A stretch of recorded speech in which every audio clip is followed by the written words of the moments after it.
Hello again, you guys, it's Carly from the Poetry of Nice and welcome back to my Reselling 101 series. If you missed the first episode, I'll go ahead and link it up here in the cards as well. Essentially, this is a series centered around breaking down the basics of what it is to resell online, whether it's eBay, Poshmark or Etsy, and this is centered around clothing, just to let you know, but really it could apply to anything, just sort of flip-flop and change whatever you need to, but I'm going to be covering things like title, I'm going to be covering things like what should be in your description, how to take photographs and what photographs should be included in your listing, some customer service stuff, some measurements, all those kinds of different elements that really make the basic foundation of what it is to resell successfully online. Real quick, in case you're wondering from that intro, this is a channel all about reselling online. I personally do sell on eBay, Poshmark and Etsy, and so on this channel you're going to find everything from haul videos, sales videos, day in the life, and then tips and tricks and tutorials just like this series right here. So if that sounds interesting to you, please do think about hitting that subscribe button down below, and don't forget to say hello in the comments so that I can say hi back. Alright, so today we're going to be talking about writing a description 101. So I'm going to talk to you a little bit about what I personally include in each and every one of my descriptions, my listings, in order to cover all of the basics of how to describe my items effectively, as well as what I need to put in there information wise for my customers as they're making decisions in terms of condition, quality, design, the actual item that they're getting before they purchase. I will say real quick that I do use templates, and I do this mostly for just clothing. So I'll have a template for tops, I'll have a template for bottoms, that'll include skirts and things like that. I'll have a template for shoes, I'll have a template for pants. Those are things just really allow me to not only speed up the process, but also make sure I'm not accidentally missing out any valuable information each and every time I list. These templates are on eBay that I'm referring to, and you can do that when you go to your create a listing page. If you go down just a little bit, it'll give you an option to create a template, and you can give it a name and all that kind of stuff. And once you've created a few, you'll have a drop down menu there to select from when you are getting ready to list a new item, a new garment. Okay, so here's what goes into my personal descriptions. This is just how I do it. Disclaimer, this is not necessarily the right way. However, it does work very well for me, and I've been doing it this way for years, and I'm very, very happy with the way that it is turning out. So first thing I'm going to do is pretty much copy and paste the title of my listing and put it into my description box. I'm not going to leave it like that necessarily, because then it's just going to kind of look like gobbledygook to anybody coming along. It's not going to look like a proper sentence, but I am going to go ahead and take out what I need to so it'll describe my item effectively. So to go back to the title video that I was sharing before, I'll just go ahead and use the same verbiage. I would pretty much just dissect it and take out what I needed to until the first line of my description read something along the lines of J. Crew blue striped sheath dress. Done.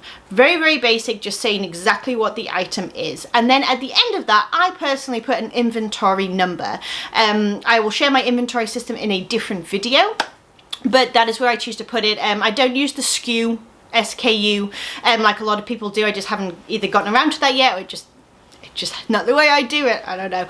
But I put it there so that all I have to do when an item sells is click on my listing, and I can see it right there in the, like, without even having to open up the listing the full way. I can usually see that number and just go ahead and pull my item. Next line is going to be a more in-depth description. So I keep it very, very simple. I used to, especially on Etsy, do a very sort of flouncy description where I talked about this item would be perfect for a summer night on the beach. You know what I'm saying, like not exactly that, but you know what I'm saying. Essentially, I used to think that I had to try and sell my item by describing it in a certain way, but actually I just let the item do the talking for itself now, and I just keep it nice and basic and simple so that my buyer can access all the information that they may need really, really quickly and really, really easily without reading through a whole bunch of other stuff. So I might say something like dark blue and white striped sleeveless dress with a loose shift fit zipper back, you know, things like that, like pockets on the sides, something like that, that is just like a little bit of a breakdown of the detail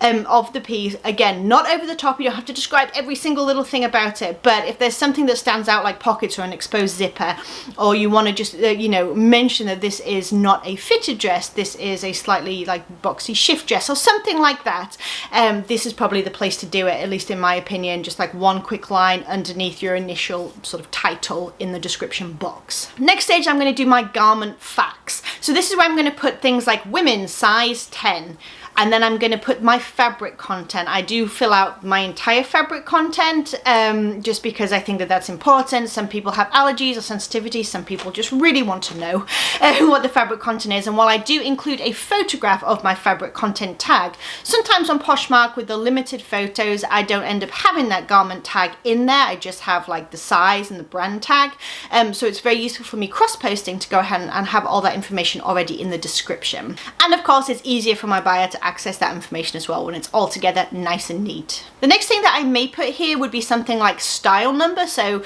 brands like J. Crew, Cabby, Clarks, things like that that have a specific style number, I oftentimes will include that in the listing just in case somebody is looking for that style, and then it might help to rank a little bit higher in search if they're looking for it, or of course if they want to research the style themselves, then of course that's there as well to help them. And lastly, I may put something like where it's made, so if it's made in the USA, if it's made in Italy, something where it's a bit more specific than, you know, made in China or whatever. I wouldn't usually include that because that's not really helpful information, I don't think, within the body of the description.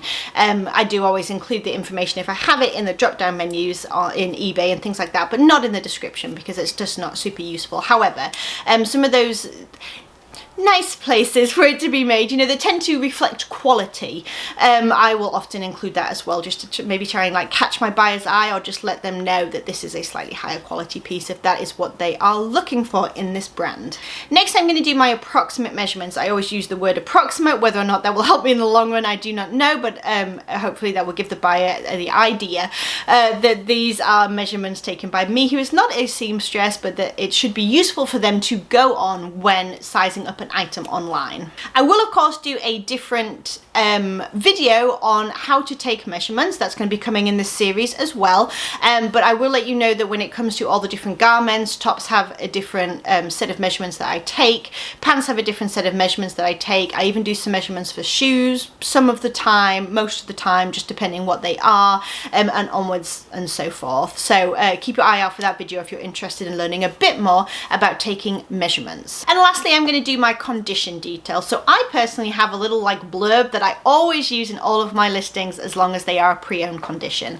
I literally say pre-owned condition. I used to say things like good use condition, very good condition, excellent condition, but at the end of the day these terms are subjective, and what I think is very, very good use condition, somebody else may say that looks like it has a lot of wear, and I feel like that kind of leaves you a little bit vulnerable to the buyer, saying that an item is not as described and you not really being able to defend yourself. So even if it looks like it's new without tags, I now say pre-owned condition because that's what it is. It's a pre-owned item, nice and simple and straightforward. Next, I will usually say no rips, holes or stains because those are things obviously that you look for when you're listing an item. Of course, if one of those flaws is present, this is also the place to state that. If there is a flaw that I'm trying to describe, I will put it right here, like after my pre-owned condition description, and I will note, you know, like small mark on left sleeve, please see last photo in parentheses, brackets, whatever you want to call them, and I will make sure that that is my last photo so that my buyer can be directed straight away to an image of what that flaw looks like. And then